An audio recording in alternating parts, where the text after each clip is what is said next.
I think what we really need to pay attention to now is that the Curiosity story is just beginning. And with that, I'll turn it over to the team.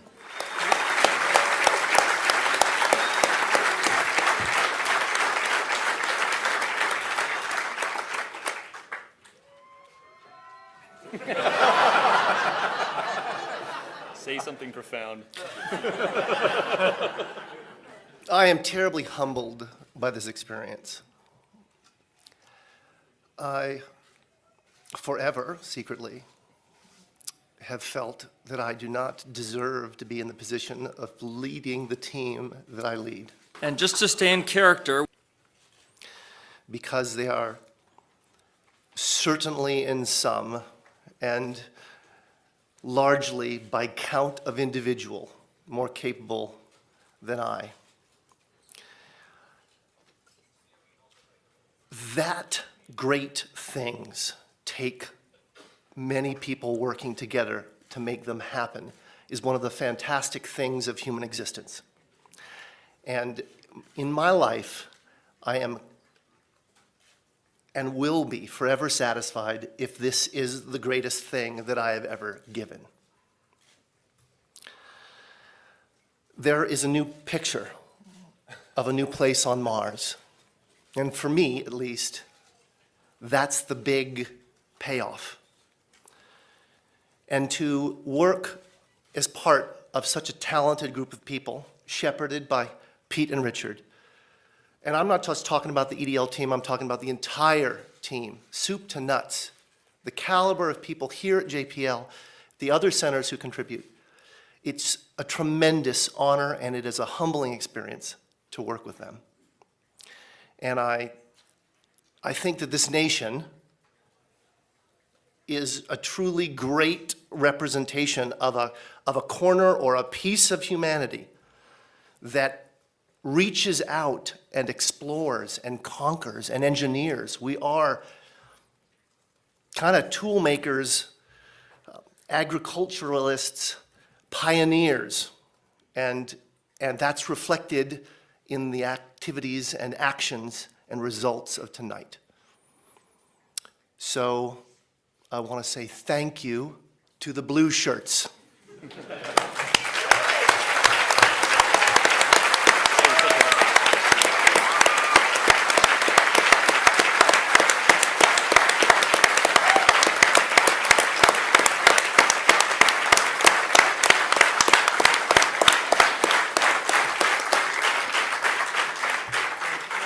Certainly, this beautiful theater of tonight, beautiful theater, the drama of us all being able to experience it together comes through the efforts of the Odyssey project and the Odyssey spacecraft and that team being able to get that bent pipe UHF telemetry to us, unrivaled in the experience for all of us. And naturally, the DSN and the X-band telemetry that really allowed us to back that up. So please, a round of applause for our COM.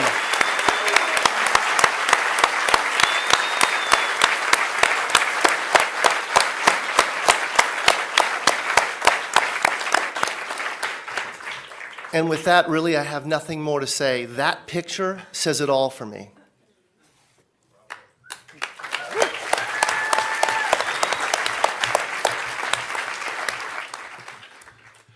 Thank you, Adam, for getting us on the surface.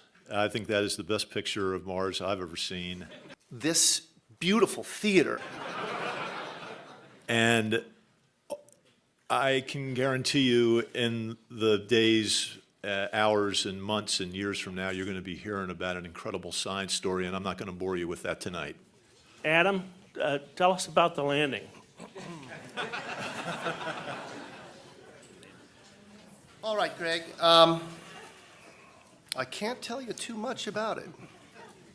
I mean, it looks good. I'm being a little flip. In short, it looked extremely clean. We had We touched down in conditions that were on the more benign side of our nominal expectation. By the way, I want to preface everything. This is preliminary data scooped with the sieve in the cacophony of the control room during the celebration, right? And largely by my good friend Miguel San Martin, who's somewhere out there, I hope. At any rate, very nominal, remarkably good. Our navigation error was on the low side of our expectation, which meant that we probably had a good alignment between the celestial sensors and the inertial sensors, the IMU. Our powered flight appears to have been excellent. If my good friend Ben Toma is in the house, is Ben in the house? We landed with 140 kilograms of fuel reserves out of a total of 400 kilos that we carried in. And Ben worked quite diligently in stretching the tanks at my insistence because I was worried we wouldn't have enough fuel. And so I think I owe Ben a little bit of an apology there. So it looked good, in short. Good and clean. And it looks, at least by my eyeball, that we landed in a nice flat spot. I can't tell you too much about it. Beautiful. Really beautiful. Shani Jardin from boingboing.net, and I'm a stand-in for Miles O'Brien with PBS NewsHour tonight. You look more attractive than Miles. I won't tell him that, Adam. Okay. I think he heard it. What? I have to ask you, what kind of file type, can you tell us about the image file type and compression that was used to send this very important couple of thumbnails back from Mars? Yes, unfortunately, I absolutely cannot. If Justin Mackey is in the room, or there's a couple other people on the team who'd be able to whip that out quickly, but I couldn't tell you. Sorry. Okay. Okay, we're going next over here. Leo Enright from Irish Television. The unmanned spaceflight website has coordinates for the landing that go down to something like 5 decimal points. I just wanted to confirm with you that you do have those sort of coordinates. And am I reading those coordinates correctly when I see that it looks as though you've landed within 500 meters of the skirt around the mountain? That, I mean, you're really very close to the mountain at the closer end in the landing ellipse, and possibly within striking distance of the phyllosilicate trench. I can't confirm that. My estimate, I'm looking for somebody, yes, there's somebody in the audience here who has that in the tip of their noggin. We should have soon that estimate, but I don't have it to 5 decimal places. We wouldn't report it to that because we're certain that we don't know it to that. And I don't know what the unmannedspaceflight.com estimate is.